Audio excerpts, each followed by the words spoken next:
Muy buenas tardes a todos. El día de hoy vamos a comenzar a ver la teoría del capítulo 8. La semana pasada,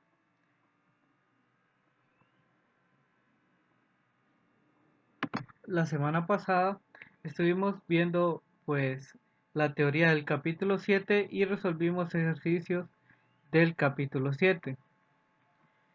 Esta semana vamos a ver el capítulo 8, que es el último capítulo que entra en el examen de la tercera unidad y vamos a resolver ejercicio, ¿verdad? Con respecto a el capítulo 8. El tema del capítulo 8 es momento lineal, impulso y colisiones. ¿Cuáles son los objetivos de este capítulo? El significado, que aprendan el significado de momento lineal de una partícula y cómo el impulso de una fuerza neta que actúa sobre una partícula hace que su momento lineal varíe. Las condiciones en las que el momento lineal total de un sistema de partículas es constante. Resolver problemas en los que dos cuerpos colisionen entre sí. La diferencia entre choques elásticos, inelásticos y totalmente inelásticos. Definición de centro de masa. Y la última sección no la vemos, que es propulsión. ¿Qué es propulsión de cohetes? Esa sección no la vemos. Entonces, los temas principales en los que enfoca el capítulo 8 es momento lineal, impulso y colisiones, que pronto los vamos a definir, ¿verdad? Entonces, primeramente hay situaciones en las que la segunda ley de Newton es un poquito compleja de manejar, ya que para resolver la segunda ley de Newton nosotros debemos de conocer exactamente cuál es la fuerza que está interactuando con algún sistema, ¿verdad? Si un sistema está acelerando, yo para resolver,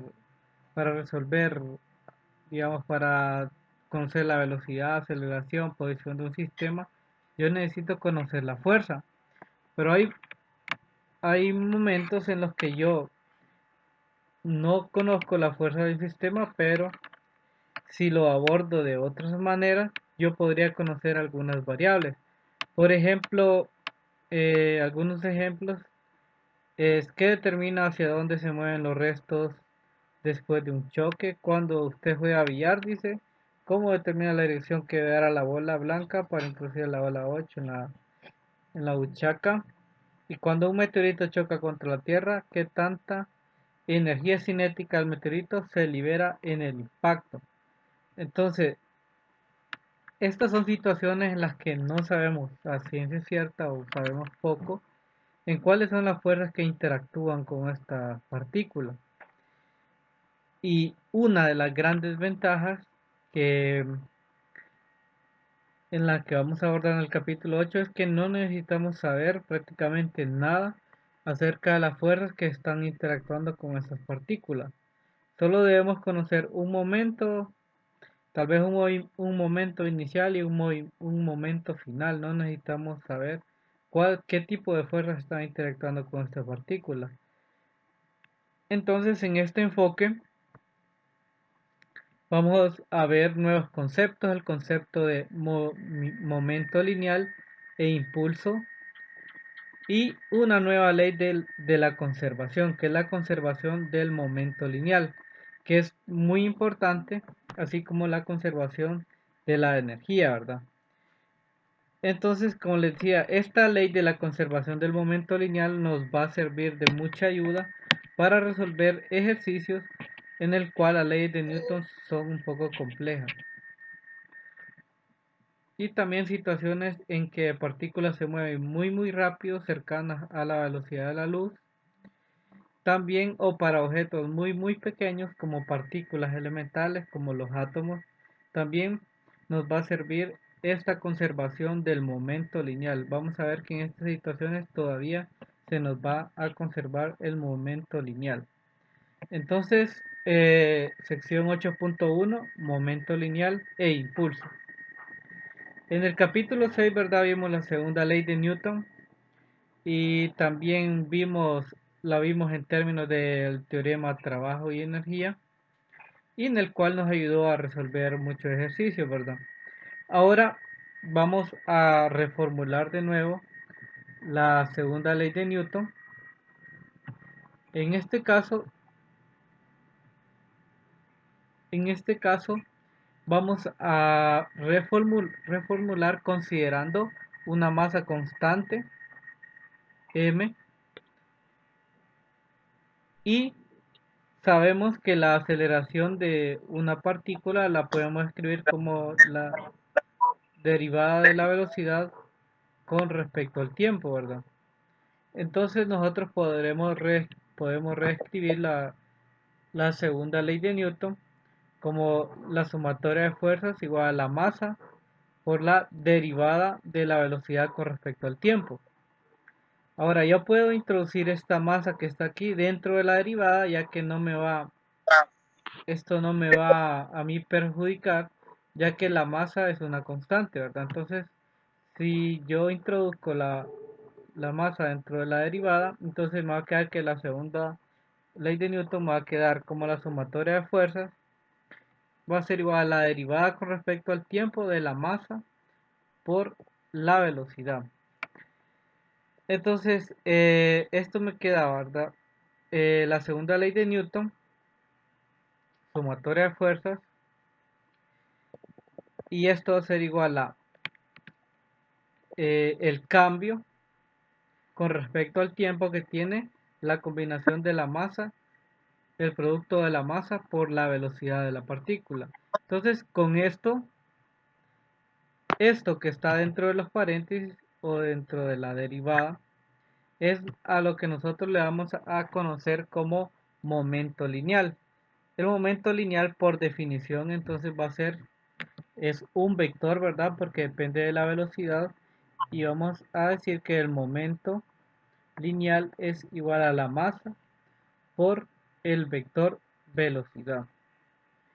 Entonces, como ven acá en esta imagen, la dirección del momento es exactamente la dirección de la velocidad. También nosotros podemos, como sabemos que el momento es un vector, entonces nosotros también podemos escribir el momento lineal por componente, ¿verdad? Podemos tener una componente en X, componente en Y y componente en Z. Entonces, nosotros podemos reescribir la segunda ley de Newton, ¿verdad? De esta manera. Podemos decir que la fuerza neta, o sea, la suma vectorial de todas las fuerzas que actúa sobre una partícula, es igual a la rapidez de cambio del momento lineal de la partícula, ¿verdad? Como lo dice la ecuación 8.4. Como lo dice la ecuación 8.4. Entonces vamos a ver que la fuerza neta es igual al cambio, la rapidez de cambio del momento lineal, ¿verdad? Eh, entonces, como por ejemplo cuando un auto colisiona, ¿verdad? Cuando un auto colisiona, eh, nosotros llevamos un momento, o sea, una masa por velocidad inicial, ¿verdad? Entonces, cuando, digamos, si colisionamos con un auto y si nosotros chocamos con el volante, prácticamente el, prácticamente el cambio en nuestro momento va a ser bastante grande, o sea, va a ser muy drástico, va a ser muy drástico porque o sea, la velocidad nuestra se va a reducir prácticamente muy rápido. Entonces, si la velocidad se reduce muy rápido, vamos a tener que las sumatorias de fuerzas van a ser muy altas y prácticamente eso es lo que nos puede causar lesiones muy graves. Pero en cambio, si nosotros tenemos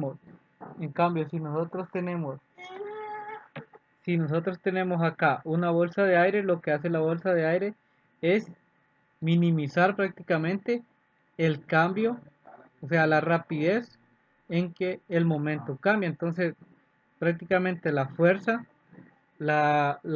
neta, al final, al final pues va a actuar pero más lento, debido a que la fuerza que nos ejerce la bolsa de aire va a ser exactamente la misma que nos va a ejercer el volante si chocamos, pero va a ser una fuerza que va a cambiar el momento más lento. Entonces por eso es que nosotros podemos sufrir lesiones menos leves cuando tenemos una bolsa de aire. Entonces, tenemos también un teorema del impulso y el momento lineal. Partiendo de la definición de momento, ¿verdad? Que es la masa por la velocidad, y sabemos que la energía cinética de una partícula es un medio de la masa por la rapidez al cuadrado. Y estas dos cantidades, como lo vemos acá, el momento lineal y la energía cinética, depende de la masa y también depende de la velocidad de la partícula. Entonces, ¿cuál es la diferencia entre el momento y la energía cinética? Pues prácticamente lo vamos a ver luego, pero matemáticamente solo podemos ver que el momentum es proporcional a la velocidad y la energía cinética es proporcional a la rapidez al cuadrado.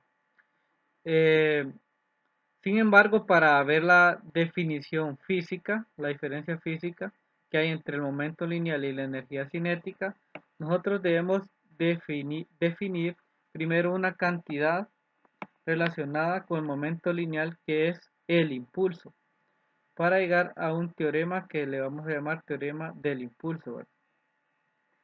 Ahora, vamos a considerar una partícula sobre la que actúa una fuerza neta constante durante un tiempo de t, o sea, de t1 a t2, ¿verdad?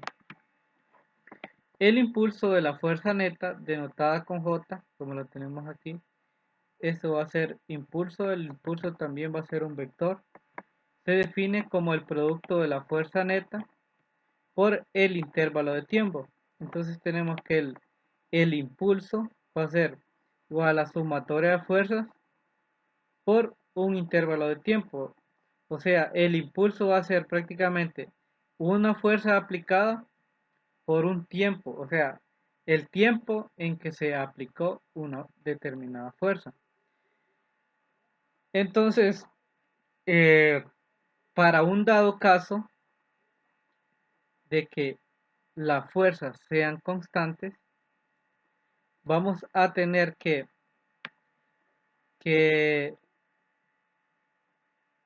el cambio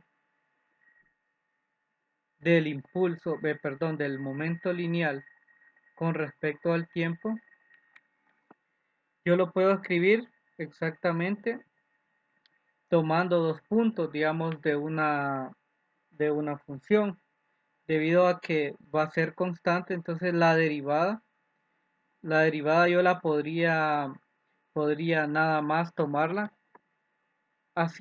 pues tomando un intervalo de momento y tomando un intervalo de tiempo. Entonces la ecuación 8.4 que tengo por acá, esta ecuación 8.4, suponiendo que las fuerzas que actúan son constantes, por lo tanto esto que está aquí, ¿verdad?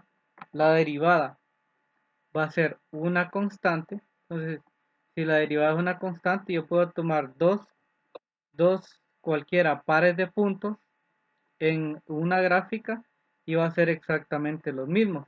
Entonces voy a tomar dos puntos, o sea, P2, y voy a tomar P1, o sea, un momento lineal final menos un momento lineal inicial en un intervalo de tiempo, ¿verdad? T2 menos T1. Si multiplicamos esta ecuación por T2 menos T1, nos va a quedar que la sumatoria de fuerzas va a ser igual a T2 menos T1, que va a ser igual al el momento lineal final menos el momento lineal inicial. Al comparar esta ecuación con la ecuación 8, con la ecuación 8.5, vemos que esta parte de la ecuación, ¿verdad? Esto que está acá, prácticamente es lo mismo que yo tengo acá. Entonces, igualando estas dos ecuaciones, yo voy a tener entonces que por definición, voy a tener el teorema del impulso y el momento lineal. Entonces tengo que, al final, el impulso de una partícula prácticamente va a ser una, una resta entre mi impulso final menos mi, mi momento lineal, perdón, mi momento lineal final menos mi momento lineal inicial. Entonces prácticamente va a ser un cambio, ¿verdad? El cambio del momento lineal de una partícula durante un intervalo de tiempo es igual al impulso de la fuerza neta que actúa sobre la partícula durante ese intervalo de tiempo, ¿verdad? Porque el impulso, ¿verdad? Es prácticamente una fuerza aplicada en un intervalo de tiempo, ¿verdad? Entonces, esa fuerza aplicada en un intervalo de tiempo es igual al impulso y el impulso va a ser el cambio del momento lineal. También se puede demostrar que esta ecuación del teorema del impulso también se cumple cuando en el sistema están interactuando fuerzas no constantes. Tomando la segunda ley de Newton, ¿verdad? Tomando la segunda ley de Newton, escrita en términos del momento lineal, si esta fuerza que está acá no es constante, entonces prácticamente yo tendría que integrarla, ¿verdad? Tendría que integrarla, entonces tendría una fuerza por dt de T1 a T2. Y esta fuerza yo la puedo sustituir por esto, ¿verdad? Por el cambio en el momento lineal. Entonces tengo el cambio en el momento lineal por un dt. Entonces si ven acá, yo podría cancelar el dt y nada más me quedaría un diferencial del momento lineal. Y también acá mis límites en la derivada cambiarían, ¿verdad? De P1 a P2. Entonces al final me quedaría que la integral de T1 a T2 de la sumatoria de fuerzas por dt, si estas fuerzas que están acá no son constantes, ¿verdad? Entonces me queda que es igual a P2 menos P1. Entonces si ven, esto es prácticamente lo mismo que dedujimos en la ecuación 8.6. Entonces, por definición, ¿verdad? Tenemos que en general el impulso es la integral de T1 a T2 por la fuerza, por la sumatoria de fuerzas por dt, ¿verdad? Cuando esta sumatoria de fuerzas es constante, cuando esta sumatoria de fuerzas es constante, entonces prácticamente eh, me va a quedar exactamente lo que yo tengo aquí, ¿verdad? Y si esta es variable, pues lo que yo debería hacer es integrar con respecto al tiempo, ¿verdad?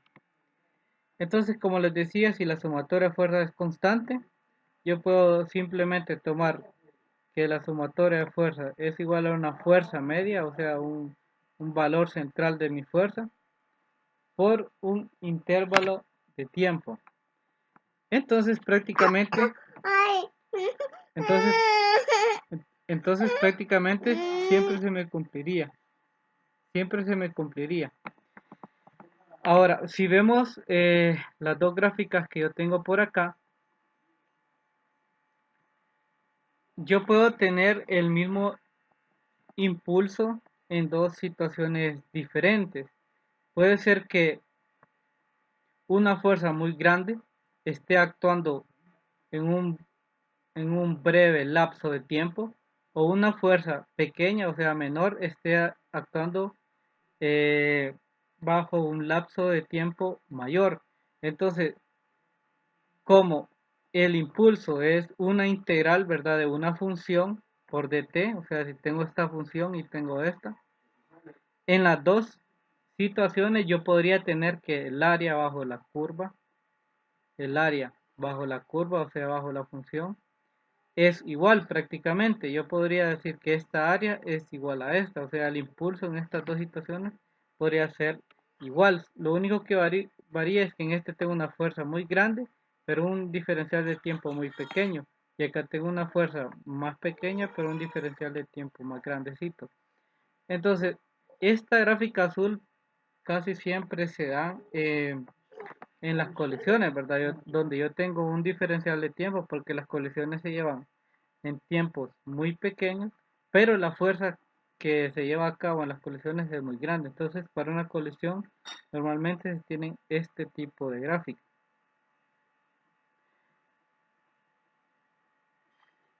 Entonces, eso es lo que les decía.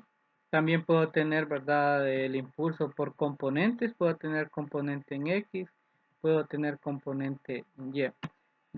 Dependientemente si la situación, el sistema se está desenvolviendo en un eje o en el otro. Ahora, ya teniendo definido el impulso, yo puedo decir más o menos cuál es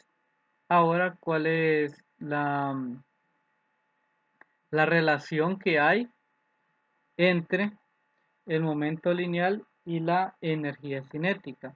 Ahora ya sabemos, ¿verdad? El teorema del impulso y momento lineal es esta ecuación que tengo acá. Dice que los cambios en el momento lineal de una partícula se deben al impulso, ¿verdad? El cual depende del tiempo durante el que actúa una fuerza neta. En cambio, el teorema del trabajo y energía, que es el trabajo total, que es K2 menos K1, nos dice que la energía cinética cambia cuando se realiza trabajo sobre una partícula. El trabajo total depende de la distancia en la cual actúa la fuerza neta, ¿verdad? Entonces, por ejemplo, si nosotros consideramos una partícula que parte del reposo, de manera que la velocidad inicial es cero, o sea, tengo que el momento inicial es cero, también tengo que la energía cinética de la partícula es cero. Ahora hagamos actuar una fuerza neta constante a la partícula. En ese intervalo de cuando yo le aplico esa fuerza a la partícula, ¿verdad? De T1 a T2, en ese intervalo la partícula se mueve una distancia, ¿verdad? Debido a la fuerza. Entonces, yo podría decir que el momento final de esa partícula, ¿verdad? Que es igual a la masa por la velocidad final, ¿verdad? Y ya dijimos que el momento inicial es cero, ¿verdad? Porque tiene una velocidad cero. Entonces prácticamente el momento final va a ser prácticamente al impulso. Entonces de esta manera el momento lineal de una partícula es igual al impulso que la aceleró desde el reposo hasta su rapidez actual. El impulso es el producto de la fuerza neta que aceleró el cuerpo por el tiempo requerido para la aceleración, ¿verdad? En cambio, la energía cinética de la partícula en T2 es K2 igual al trabajo total igual a Fs, el trabajo total efectuado sobre la partícula para acelerarla desde el reposo. Entonces, de esta manera vemos que prácticamente las diferencias que hay entre el impulso o la energía cinética y la energía cinética que está relacionada con el trabajo total y el momento lineal que está relacionado con el impulso, es prácticamente que el impulso está relacionado con un tiempo, o sea, la fuerza que interactúa con una partícula en un determinado tiempo y la energía, o sea, y el trabajo está relacionado con la energía cinética y esto a su vez está relacionado con la fuerza que interactúa con una partícula por una distancia, ¿verdad? Entonces prácticamente la, esa sería una de las comparaciones que nosotros le podemos hacer. Ahora, veamos un pequeño ejemplo para tener un poco más claro esta comparación. Suponga que puede elegir en atrapar una pelota de 0.50 kilogramos que se mueve a 4 metros sobre segundo o una de 0.10 kilogramos que se mueve a 20 metros sobre segundo. ¿Cuál es más fácil de atrapar?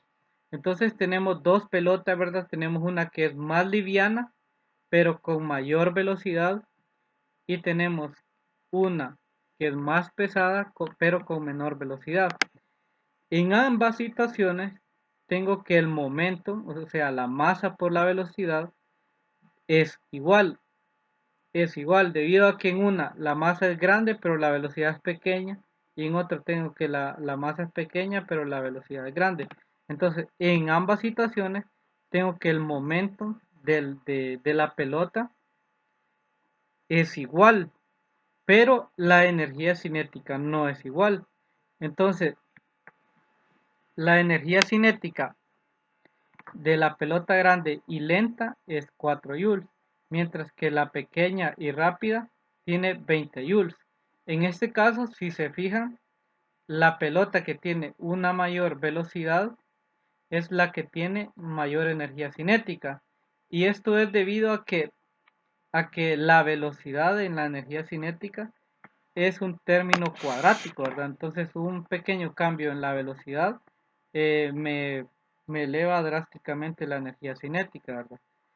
Entonces, puesto que el momento lineal es igual para ambas pelotas, las dos requieren el mismo impulso para detenerse. O sea, para detener, digamos, acá tengo esta imagen, digamos, él está lanzando esta pelota, y el catcher, creo que se llama, que es el que va a agarrar la pelota, necesita la misma fuerza en la mano para detener la pelota, y necesita exactamente el mismo tiempo para detener la pelota, debido a que tiene el mismo, el mismo impulso.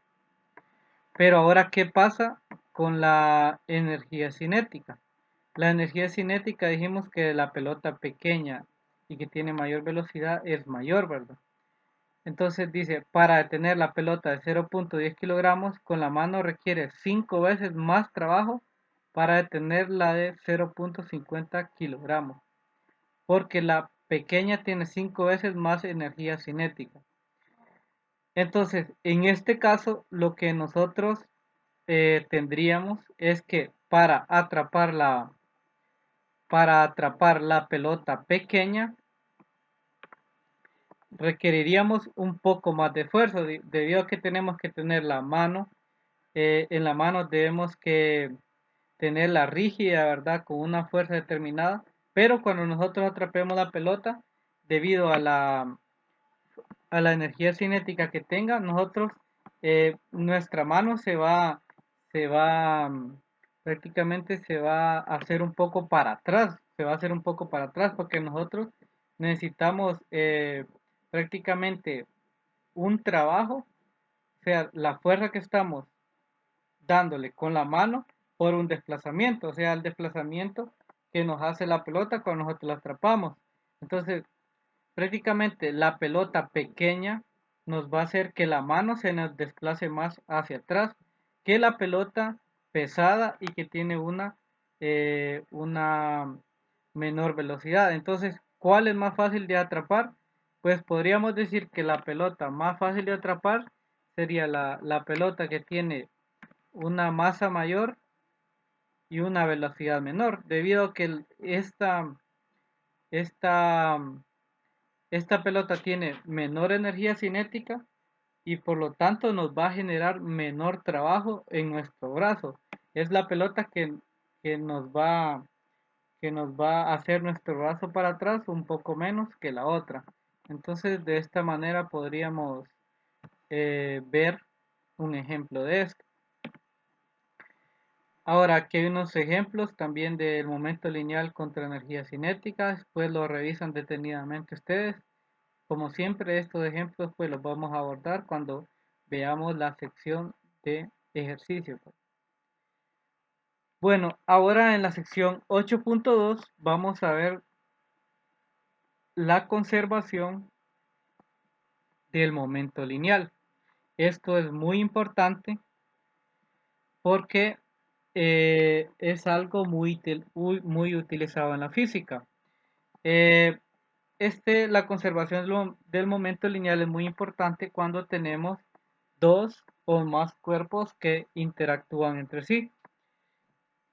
Primero vamos a considerar una situación idealizada con dos cuerpos que interactúan entre sí, pero que no interactúan con nada más. O sea, solo interactúan los dos cuerpos, pero yo no tengo fuerzas externas que están interactuando con estos cuerpos. Por ejemplo, tengo acá dos hombres en el espacio. Sabemos que la fuerza gravitacional en el espacio prácticamente es cero porque están alejados de cuerpos muy masivos, entonces por lo tanto no sienten una fuerza gravitacional. Entonces ellos están flotando aquí, ¿verdad? Pero sí pueden empujarse, pueden, entre ellos dos sí pueden interactuar, ¿verdad? Entonces sí pueden interactuar. Entonces a la interacción vamos a llamarle a estas dos partículas, son dos personas, pero las vamos a tomar como partículas. Vamos a llamarlas un sistema de partículas, un sistema de dos partículas. En este sistema de partículas vamos a ver que la fuerza externa prácticamente es igual a cero. Y si tenemos que las fuerzas externas son iguales a cero, vamos a hablar de un sistema aislado, en el cual solo voy a tener fuerzas internas interactuando entre las partículas. Entonces, por la tercera ley de Newton, yo tengo que si estas dos personas se empujan, si estas dos personas se empujan, uno, pues van a salir prácticamente a la misma velocidad, pero en sentido contrario, ¿verdad? Entonces si se empujan, prácticamente van a tener la fuerza de B sobre A, va a ser en este sentido, y la fuerza de A sobre B va a ser en este sentido, ¿verdad? Entonces, si se empujan, van a, se van a, prácticamente van a salir disparados en las direcciones opuestas, ¿verdad? Entonces, ya este sistema con las ecuaciones involucradas, la ecuación 8.4, la segunda ley de Newton, tendríamos que la fuerza de B sobre A, o sea, la fuerza con la que empuja B a es en esta dirección y es igual al cambio del momentum lineal de A por un diferencial de tiempo, ¿verdad? Porque la fuerza que hace al empujar B a A hace que haya un cambio en el momento lineal de A. Entonces, y también la fuerza de A sobre B me va a generar un cambio en el momento lineal de B. Entonces, prácticamente por la tercera ley de Newton, ¿verdad? Yo sé que la fuerza B sobre A es igual a menos la fuerza A sobre B. Entonces, sumando estas dos ecuaciones que yo tengo acá, me va a quedar prácticamente que la fuerza de B sobre A más la fuerza de A sobre B, pasando esto hacia el lado izquierdo, ¿verdad? Igualándolo a cero, me va a quedar que es igual a el cambio del momento lineal de A más el cambio del momento lineal de B, y esto va a ser igual a la derivada del momento lineal de A más el momento lineal de B, que esto va a ser igual a cero. ¿Qué quiere decir? Si una derivada es igual a cero, quiere decir que esto que está acá se conserva, ¿verdad? Quiere decir que esto se conserva, o sea, es una constante. Entonces, ¿qué quiere decir? Que el momento inicial, el momento inicial de el momento inicial de A va a ser prácticamente igual al momento inicial de B y el momento final de A también va a ser igual al momento final de B. Entonces, en general, ¿verdad? Las tasas de cambio de los dos momentos lineales son iguales y opuestas, ¿verdad? Aquí está, PA más PB igual a cero. Así que las tasas de cambio, la suma PA más PB es igual a cero. Y ahora, tomando el momento lineal de las dos partículas, yo puedo definir el momento lineal total P, una P mayúscula, que es el momento lineal total de mi sistema, ¿verdad? Del sistema de las dos partículas en este caso. Entonces, mi momento total lo voy a escribir con una P mayúscula y voy a decir que es PA más PB. Y, y reemplazando esto acá, entonces voy a tener que la fuerza de B sobre A más la fuerza de A sobre B es igual a la derivada de mi momento total es igual a cero. O sea, la rapidez de cambio del momento lineal total P es prácticamente igual a cero. Por lo tanto, el momento lineal total del sistema es constante. O sea, quiere decir que es constante. Quiere decir que prácticamente las velocidades con las que estas dos personas van a salir disparadas van a ser prácticamente las mismas. Van a ser prácticamente las mismas. Ahora, dice, si la suma vectorial de las fuerzas externas sobre un sistema cero, el momento lineal total del sistema es constante. Ahora, ¿qué pasa? Yo le estaba diciendo que acá estábamos tomando un sistema idealizado en el cual las fuerzas externas eran prácticamente igual a cero, ¿verdad? Pero entonces, ¿qué pasa, digamos, en una pista de patinaje, donde dos personas también se están empujando? Pero ustedes saben que si estamos aquí en la Tierra, tenemos la fuerza que es el peso y también tenemos la normal, ¿verdad? Suponiendo que en esta pista de hielo no hay fricción, yo podría decir que la fuerza normal, o sea, la sumatoria de fuerzas en Y van a ser igual a cero. Y en los dos casos, ¿verdad? Entonces tengo que las fuerzas, estas que son fuerzas externas, prácticamente van a ser igual a cero. Entonces, si la suma vectorial de la fuerza externa sobre un sistema es cero, el momento lineal total del sistema es constante. Entonces, aunque tengamos fuerzas externas, pero si las fuerzas externas son igual a cero, entonces siempre el momento lineal siempre se me va a conservar. O sea, quiere decir que el momento inicial del sistema va a ser siempre igual a el momento final del sistema. Y esto prácticamente es la conservación del momento lineal. También yo tengo la conservación del momento lineal para un sistema de partículas, ¿verdad? Yo puedo tener más de dos partículas, puedo tener n partículas y de igual manera mi momento lineal se va a conservar siempre y cuando que la sumatoria de fuerzas externas sean iguales a cero, ¿verdad? Sean iguales a cero. Entonces,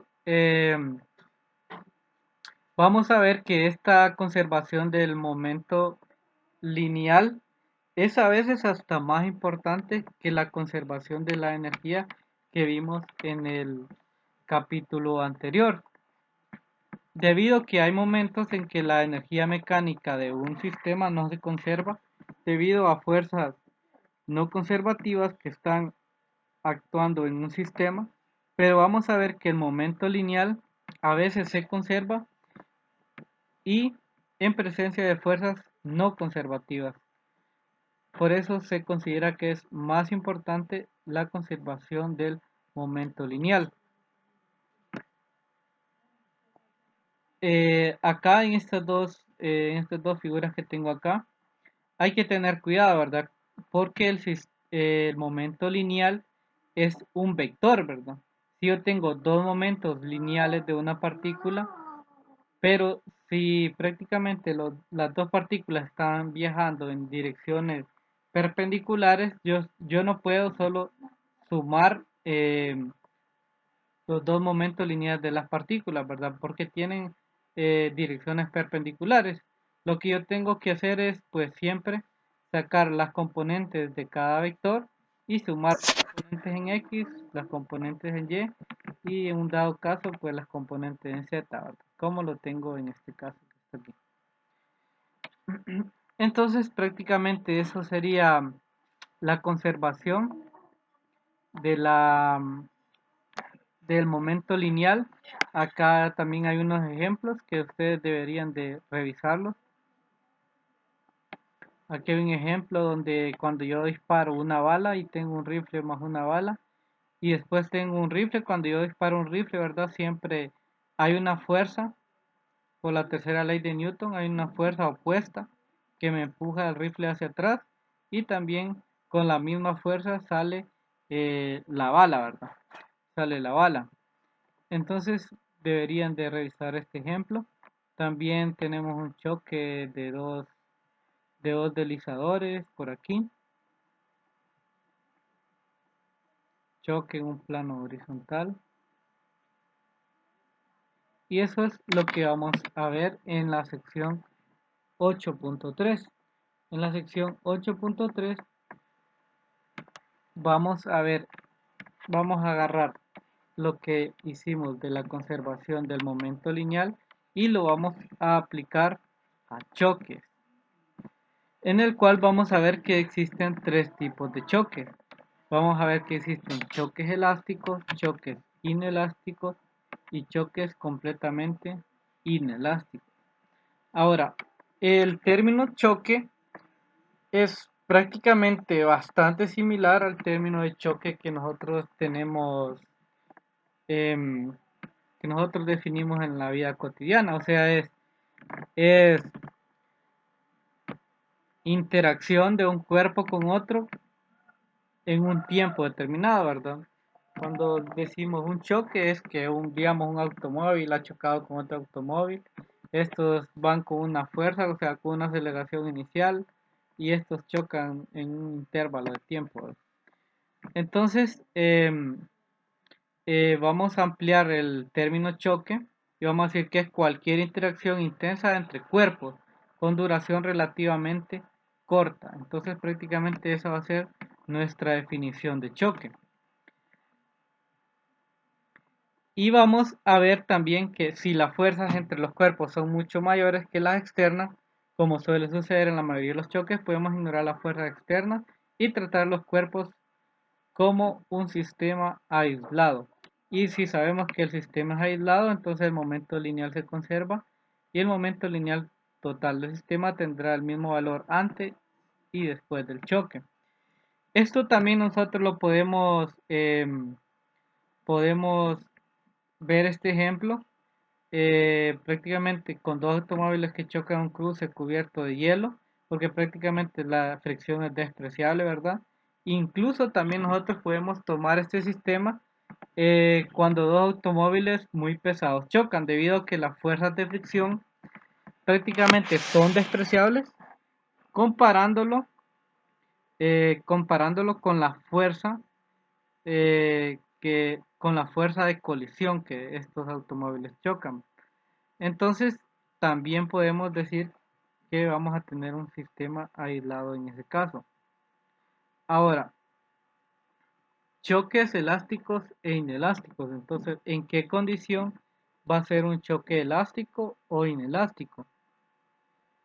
Si las fuerzas entre los cuerpos son conservativas, de manera que no se pierde ni se gana energía mecánica en el choque, la energía cinética total del sistema es la misma antes y después del choque.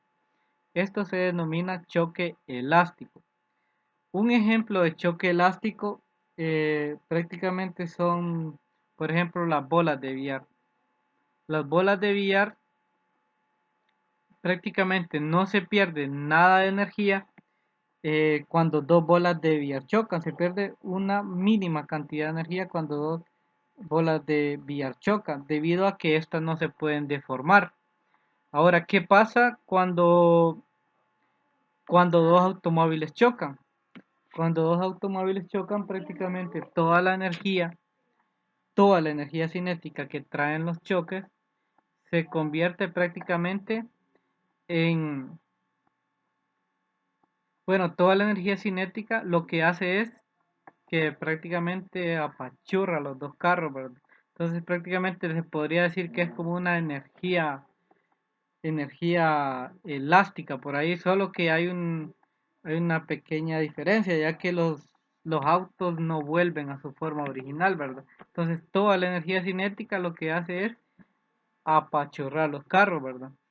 Entonces un choque inelástico es ese, en el que los cuerpos chocan y se mueven como uno solo, un choque en el que la energía cinética total es menor que la inicial.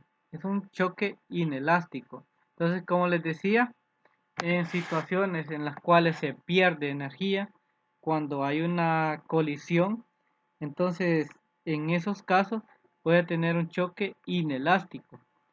Ahora también tengo un choque totalmente inelástico. Un choque totalmente inelástico es aquel en el cual eh, las partículas se mueven como una sola después del choque. Por ejemplo, por ejemplo, que choque un carrito pequeño con un carro muy grande, puede ser que al final de la colisión los dos carros queden incrustados uno en el otro y los dos tengan una velocidad final, ¿verdad? Entonces acá hay representaciones de los choques. Eh, Tengo deslizadores que experimentan choque elástico en una superficie sin fricción.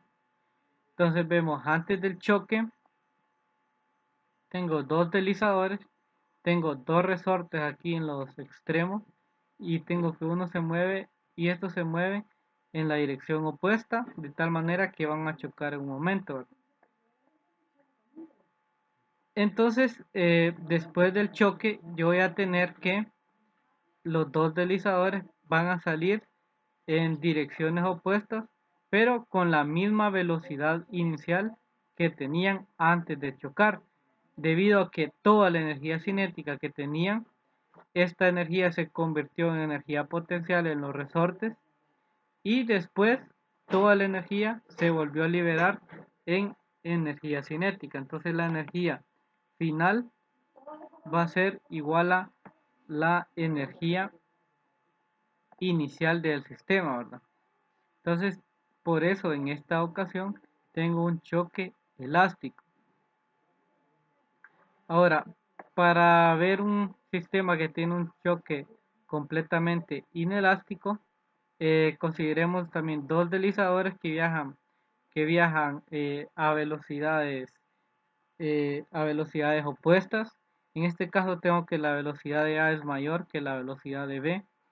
Y acá tienen un velcro que lo que hace es unirlos. También puede ser que tenga un imán por acá que lo que haga es unirlos. Entonces cuando estos chocan, se unen y debido a que la velocidad de este es mayor, entonces prácticamente todo el sistema sigue viajando a una velocidad común. Entonces en este caso yo tengo un choque totalmente inelástico. Entonces hay que recordar en cualquier choque en el que se puedan ignorar las fuerzas externas, el momento lineal se conserva y el momento lineal total es el mismo antes y después de la colisión. Solo en choques elásticos va a pasar esto. La energía total es igual antes y después de la colisión. Solamente en choques elásticos va a pasar esto, ¿verdad? Que la energía cinética se me va a conservar. Entonces, como les decía, tengo choques totalmente inelásticos como este que tengo acá, donde yo tengo que la velocidad final de A y de B, o sea, la velocidad 2 de A y de B, prácticamente yo la puedo llamar como B2, porque van a ser A, tanto A como B, van a tener la misma velocidad final. Entonces, para finalizar, solo vamos a ver esto. La conservación del movimiento lineal me dice que la masa por la velocidad inicial de A más la masa por la velocidad inicial de B va a ser igual a la masa de A más la masa de B por la velocidad común de los dos, ¿verdad? por la velocidad 2, choque totalmente inelástico. Ahora, si conocemos la masa y las velocidades iniciales, podemos calcular la velocidad común, ¿verdad? Si conocemos la masa de A y la masa de B y la masa y las velocidades iniciales tanto de A como de B, nosotros podemos saber cuál fue la velocidad final que tuvieron las dos partículas, ¿verdad? Entonces, por ejemplo, supongamos que un cuerpo con masa A y componente X inicial de velocidad A1X choca inelásticamente con un cuerpo de masa B en reposo. ¿Qué pasa? Digamos que cuando un carro está viajando y va a chocar con un poste, por ejemplo, la velocidad del otro objeto prácticamente es cero, ¿verdad? Al principio.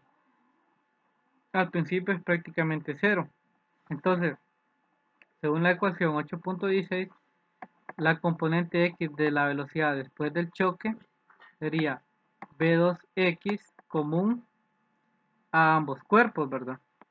Puede ser que después de una colisión con un objeto en reposo, después de la colisión, los dos objetos viajen a una velocidad común, ¿verdad? Entonces, en este caso, si, si la velocidad si la velocidad del objeto, del otro objeto es cero, entonces prácticamente despejando la ecuación 8.16, tendría que la velocidad final de las dos partículas tendría que es ma entre ma más mb por ba1x, ¿verdad? Que es esta que está acá, suponiendo que esto es prácticamente cero, ¿verdad? Prácticamente cero. Y verificando, como tenemos que la energía cinética en estos casos, la energía cinética final tendría que ser cero, ya que se pierde energía en el choque. En un choque inelástico se pierde energía cinética. Entonces tengo que la energía cinética de la partícula que iba viajando, entonces es un medio de la masa A por la velocidad A1 al cuadrado. Y la energía cinética final voy a tener que es un medio de la masa A del primer objeto más el segundo objeto más B por la velocidad común entre los dos, ¿verdad? Acá si se fijan solo tengo la energía cinética de un objeto, ya que la velocidad del segundo objeto prácticamente es cero, ¿verdad? Un objeto estático, algo que va a chocar con un objeto estático. Entonces, insertando prácticamente despejando, tengo un medio de MA más MB e insertándole mi B2X acá, esta que yo tengo acá, me queda esta expresión y haciendo un poco de álgebra me queda que la razón entre la energía cinética final e inicial es esta, es la energía cinética final, la energía cinética inicial. Tengo que la razón es MA entre MA más MB. Esto que está acá, el lado derecho siempre es menor que 1. Esto que está acá siempre es menor que 1. Y si esto siempre es menor que 1, quiere decir que la energía cinética final siempre va a ser menor que la energía cinética inicial, debido a que tenemos un choque inelástico, ¿verdad? Debido a que tenemos un choque inelástico. Bueno, entonces hasta aquí vamos a dejar la clase de hoy. Mañana vamos a continuar viendo la clasificación de los choques y vamos a ver más detalladamente los choques elásticos, los choques inelásticos y los choques completamente inelásticos, ¿verdad? El día de mañana vamos a dedicar una sección a los choques elásticos, otra a los choques inelásticos y completamente inelásticos para ahondar un poco más en el tema de los choques. Entonces, si tienen alguna duda o comentario, por favor me lo pueden decir en este momento.